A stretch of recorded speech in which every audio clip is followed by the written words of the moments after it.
to a balance. What is up, everybody? So today we're going to talk about what I believe is the most important skill that you can master in all areas of life. Not just work, but your relationships, your job, like the whole 9 yards, right? And that is the arts of communication. And I was actually talking to a buddy over the weekend, and he was in Mexico, man, having a good time in Mexico, Cancun. And he was just talking. He's like, you always just have the gift of gab, you know. And I was thinking about it. I was like, the gift of gab has got me pretty far in life. We were joking around, and I was like, you know what, this would be a good podcast idea, because I think, like, not just to toot my own horn, I think a lot of my relationships and work have really been a foundation of being able to have good communication skills, right? And I think a lot in relationship side of things, like, it took me a while to mature in certain parts of communication, but communication has always been something that I believe is such a strong asset to have as a human, right? So I wanted to share that with everyone else, because it's like, hey, if I can give you guys one thing that can dramatically change your life and better all areas of your health, why would I not do it? So we're going to talk about communication. The communication, a lot of times, you know, in the business world, we call this sales or we call this marketing. But I think, you know, for me, I use the word communication and not sales, because I believe the arts of communication transfers over to being a good salesman, or being better in your relationship, knowing how to talk to people, being able to, you know, build whatever you want in life based off the relationships you develop through communication, right? So I'm just going to go down, and I just kind of wrote down a bunch of things, and they're in no particular order of, like, importance, but obviously, naturally, when you write things down, they come what's first in mind, and indirectly that could be important, right? So the first thing I had is, being a good communicator requires you being a better listener than you are talker, right? And just kind of the opening statement I was talking about being like, oh, you have the gift of gab, and like that's what's always allowed you to do those things so freely. The gift of gab is a form of talking, right? Which I will talk about in a second, because communication is two ways. But the thing throughout my career, and obviously the maturity in my relationships personally, that I've gotten better at is understanding that the importance of good communication is not just me always talking and trying to persuade somebody or get what I want out of them. It's being able to develop a conversation, and conversations are generally easier to have when you're good at listening and you ask good questions, right? I don't know if you guys have ever experienced this in life, but there's plenty of people in life that only talk about themselves, right? There's plenty of people that only talk about the past and don't even talk about good things, but there's not a lot of people that really ask questions, or even really, and I don't want to say this in a rude way, but care about how you are, what you're doing, right?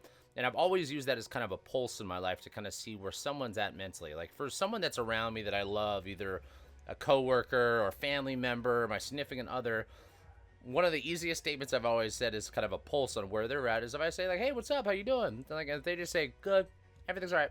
Like, there's no exchange rebuttal. There's two things that I always looked at. Number one, either they just don't want to talk to me. And then number two, which I, you know, to the first point, I use that a lot of times for people that I don't want to talk to either. So I understand that point. But number two is sometimes, like, when we're stressed out or we have a lot of things going on in our head, we tend to look at those things internally and not really care about anything else around us, right? And, like, in order for us to have good communication skills, you need to be empathetic enough to be able to listen to that person and even want to care about, to know what that person feels or what that person's thoughts are and those things, right? So the second point, which is kind of just what I just mentioned, is asking questions with empathy, right?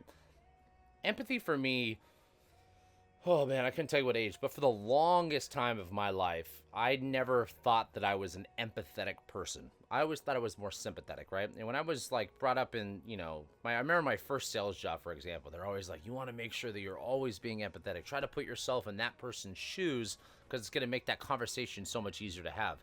And I always had a hard time with that, because mentally my response or my rebuttal would be like, I'm more sympathetic because I don't know how you're feeling, right?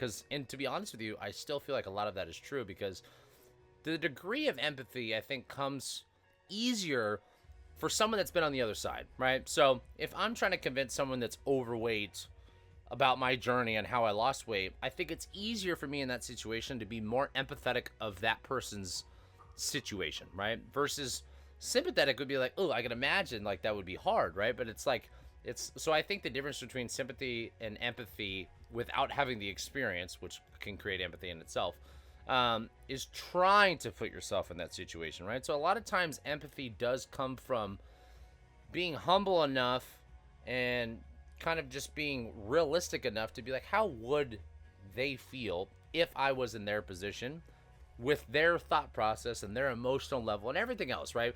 So being empathetic is like taking every single situation, like, and every layer of that person that would create that environment for them, or create that thought, or create that thing for them. So when I say ask questions with empathy, don't just ask questions like, my fiance was saying that. She's like, you're just so good at like small talk, like with these random people. It's like, you're able to kind of, and it's funny because I'm normally pretty introverted now. Like, I really don't care for small talk anymore. And I think it's just like, for me, it's like, I'd rather be left alone. I'm like my dog. I'm like, if I have the chance to be alone, I love being alone. In my early 20s and most of my life, I was very extroverted. I was like, hey, I wanted to be out. I wanted to be around people. I needed the energy, and that's kind of what filled my cup. Now I'm the opposite. But the idea of small talk, I think, can be different than what I'm talking about here. Small talk could just be like, hey, just kind of keeping some relative banter. Empathy, when you think about trying to be good at having communication skills, or having good conversations, or deeper relationships in general, you're asking questions because you really, really want to know the answer, right? I always use this as a personal thing for me. It's like, sometimes I introduce myself or shake hands or whatever, and I'll ask their name or say my name, and then I immediately forget their name.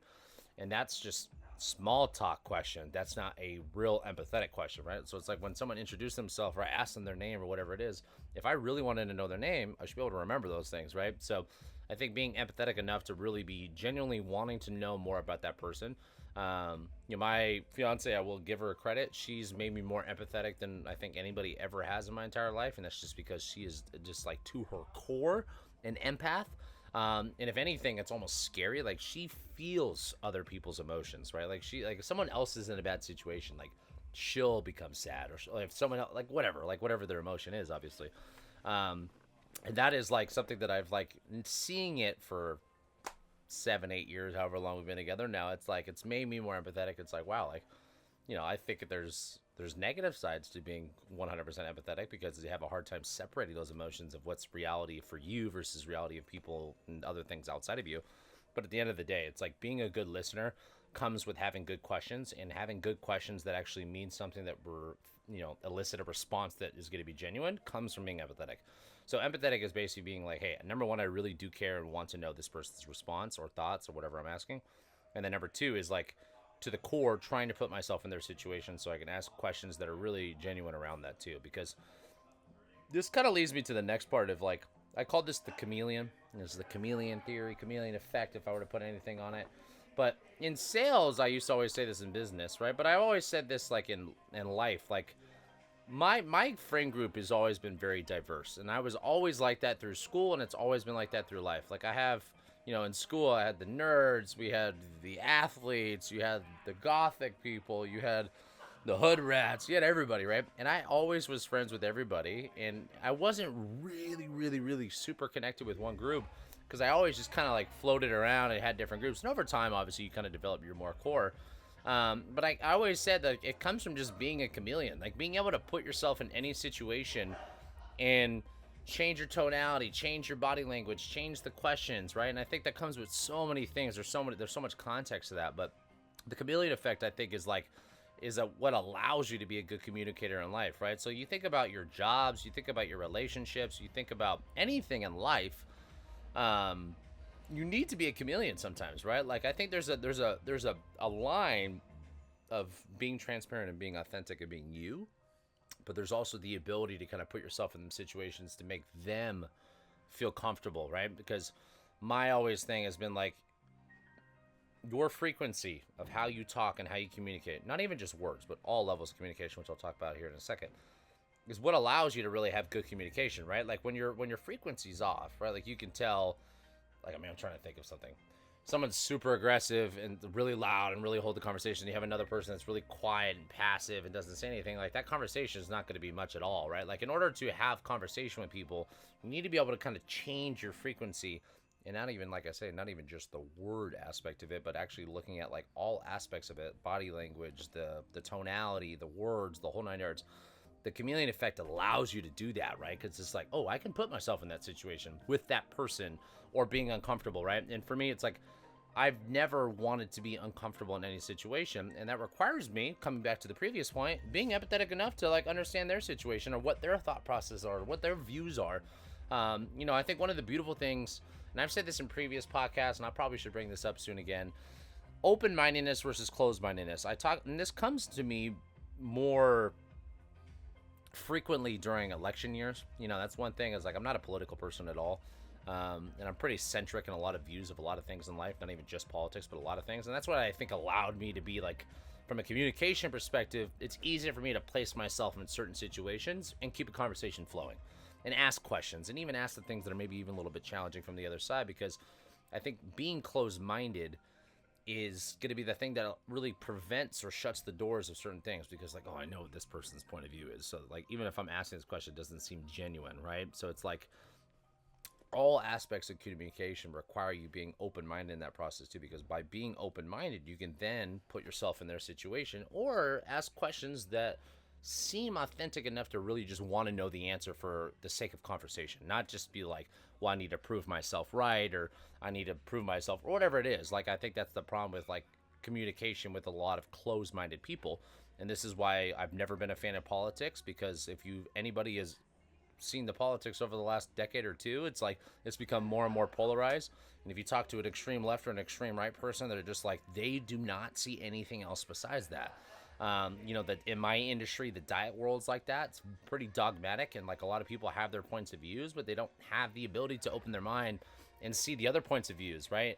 And I think if you could be open-minded, you can start to see all these other possibilities of what makes things wrong or right, or what gives the people the ability to think that way, or why they would choose to have their points of views, and then allows for the conversation. Because like, for me, I love tough conversations. Like, my brother knows this better than most people in my family, especially. Like, I don't want to say if I still like it. I used to love arguments, because I was always like, I just loved proving my point. I was really hard-headed, really had a lot of conviction. Over time, it's kind of like, okay, what the fuck am I doing? I'm wasting time here. But I think having the conviction in what you believe is important too. But having the ability to be like, hey, I'm not saying what my point of view is right or wrong, right? And I said this a lot of times, it's kind of like a quote, like, everything we see is a perspective and everything we hear is an opinion. It's not fact. And that is like the idea of like, stay open-minded and be able to ask maybe tougher questions without an expectation of a certain answer, right? Or a certain outcome of that. Because when you can spread the field a little bit more evenly, and you can meet them on their frequency and understand their purpose, you then become really, really good at asking questions, right? Because you're like, okay, people want to be heard. They want to be listened to. They want to be understood. And I think like when you're closed-minded, or you're hard-headed, or you only talk, you never really give that expression or feeling to that other party, right? So it's like, being good at communication, you want to make sure that that person feels heard, right? Because in all good relationships, my relationships at home, my fiance, my relationships with my parents and my brothers, my friends, my coworkers, it's a two-way street.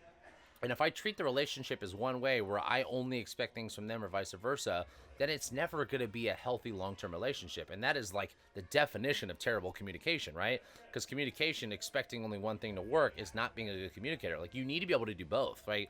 Like in sales, you need to be able to understand that people are going to say no to you. You need to understand that your product or service is not going to be for everyone. That's okay. I always thought it's like, oh, it's just because I'm bad at sales and bad at communication. It's like, no, it's like, it's having enough empathy to understand like where that person is in their life. What do they need? And is what I'm providing the thing that they need? And I'm not just using it as a business example. You can use this for any example. The next one is I call this, and this is something we actually do here, and like it's part of our assessment. And I call this the 3 timelines.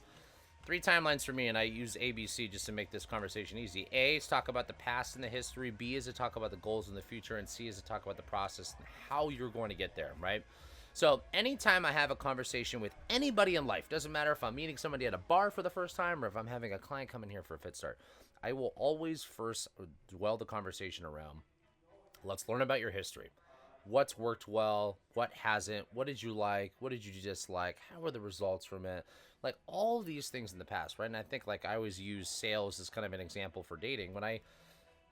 Back when I was dating, not that I'm dating anymore, obviously, I would always just be like, hey, like let's talk about them for a second. Like, okay, where are you from? Like, oh, you go to school. What do you do for work? Like, you want to make the conversation genuine around knowing, and not just this is not trying to be sneaky or conniving. It's like conniving. I think conniving is not a word.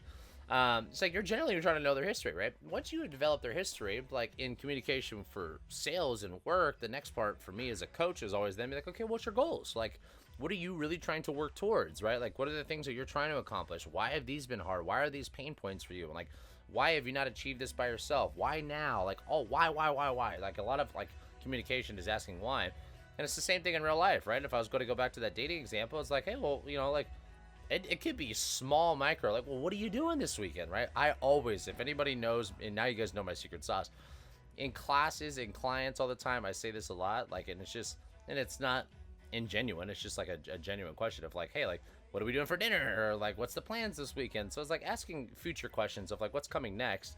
Then the third one is basically just connecting those two dots, and this might be more specific to like my work, but I think there's obviously always going to be carryover to real life. Is then C is like, how are you going to get there, right? And that's like, for me in work and communication, it's like, ask about the why, ask about the history, ask about what they've done, ask about the goals, ask about why that's important, and then talk about the timeline of like, well, how are you going to get there? And that's generally for my job and my work, that's where I guide you along how to create a process by building structure, having enough education, holding you accountable to whatever it might be. But communication, I've always kind of used that 3 timeline thing, not just for work, but for personal life. It's like, hey, if I meet anyone, I kind of, in my head, I'm subconsciously doing the same thing.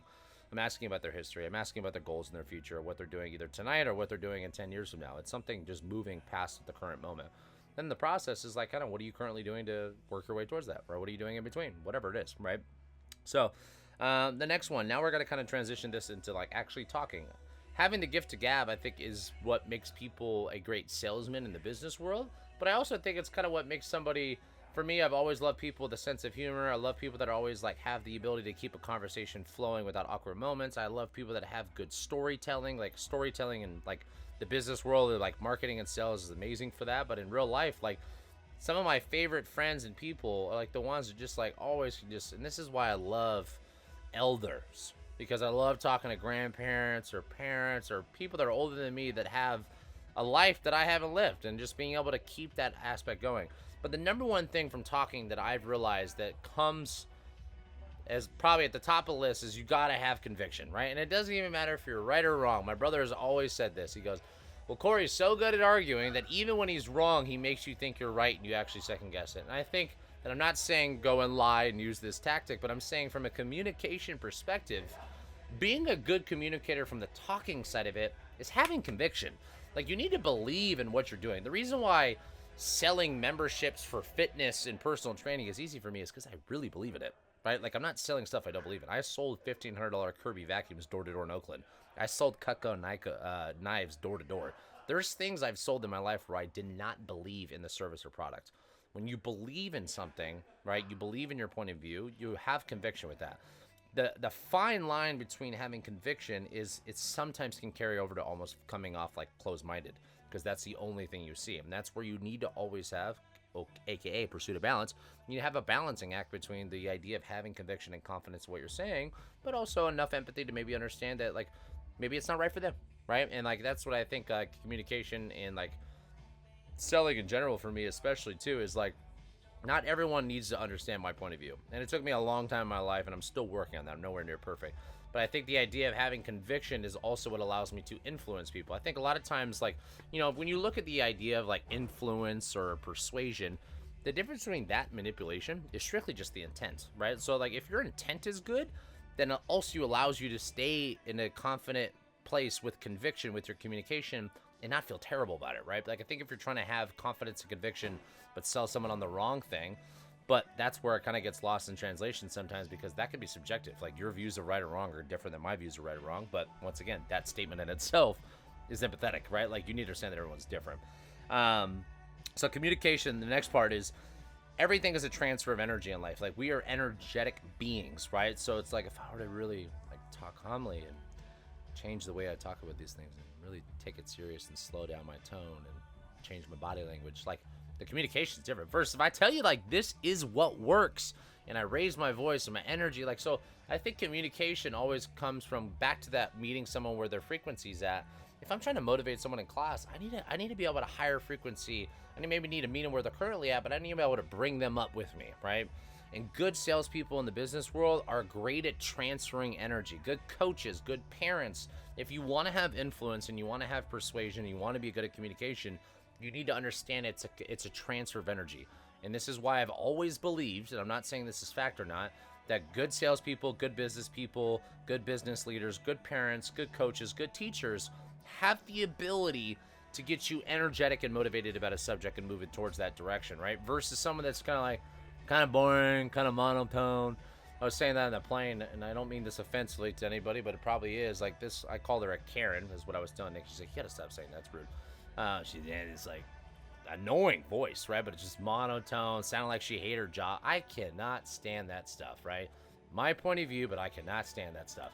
So when I think about someone that's like influencing to me, it's like they have the ability to like their mannerism, their smile, their energy, their tone, their volume. It's like it's just infectious, right? So I think the idea that communication is just a transfer of energy, right? Influence is a transfer of energy. Everything is a transfer of energy in life. So understand that. The next one, this is from a book called Split the Difference with I'm gonna forget his name, Robert Voss, maybe. He's like an old FBI agent, and he talks about a lot of like the art of communication in this book, and it calls it this 55-38-7 rule, which is basically 55% of communication is body language, 38% of it is your tonality, and the other 7% is actually going to be the words that are spoken themselves.